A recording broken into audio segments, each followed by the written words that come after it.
Donc je vais effectivement parler des lois dont on a parlé ce matin en disant que c'était des restrictions légitimes à la liberté d'expression, c'est-à-dire l'incitation à la haine et la restriction, l'interdiction, la négation de l'histoire.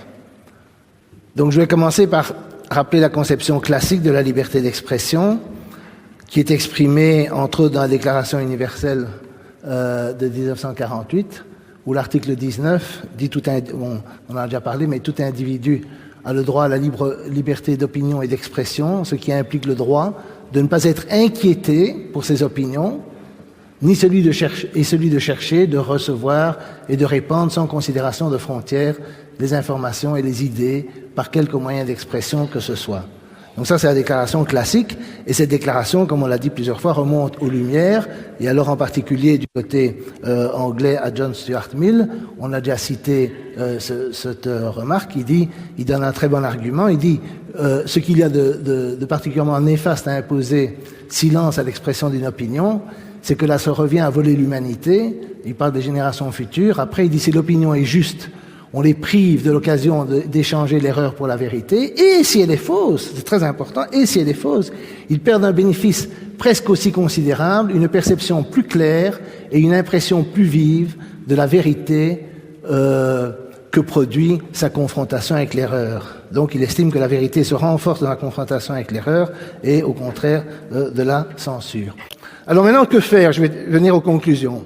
Moi, je veux combattre la haine, mais je veux vraiment la combattre.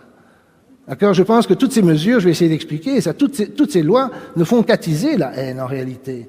Et donc je vais proposer deux textes, un d'un intellectuel catholique italien qui est pas très connu, Franco Cardini, enfin je pense qu'il est pas très connu.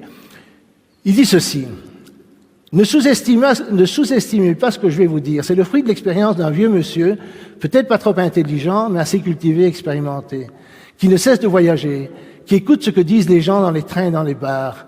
Quelqu'un qui, par sa profession, participe constamment à des colloques, des congrès et des débats, qui parle avec des jeunes de toutes les régions de l'Italie et du monde, et qui est en contact comme catholique avec beaucoup de ses coreligionnaires. Eh bien, gardez-vous bien, parce que ce que je vais vous dire est vrai. Vous pouvez l'appeler comme vous voulez. Désormais, le révisionnisme, le négationnisme est en train d'ouvrir une brèche en catimini. Le nombre de personnes qui, sans l'admettre, sont impressionnées et troublées par certains arguments ne cesse de croître. Le nombre de ceux qui, en public, affirment une chose et en privé soutiennent exactement le contraire est en train de croître aussi. Et vous savez pourquoi? À cause du fait qu'on persécute ceux qui défendent ces idées et on les condamne sans leur donner le droit de parler et sans riposter. Mais de cette manière se crée dans l'opinion publique un sentiment croissant que si on en a peur, c'est que ces gens-là disent des vérités et que c'est cela qui peut constituer les prémices d'une nouvelle vague de préjugés antisémites, même si c'est difficile d'imaginer sous quelle forme elle pourrait se manifester. Il existe pour ça un seul moyen d'effacer le révisionnisme, en empêchant les adeptes de se donner des airs de victimes de la vérité.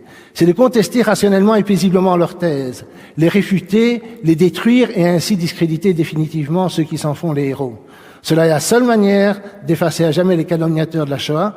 Israël et le monde juif ont tout intérêt à imposer cette confrontation qui sert aussi pour les médias de masse un spectacle formidable. Qu'est-ce que nous attendons?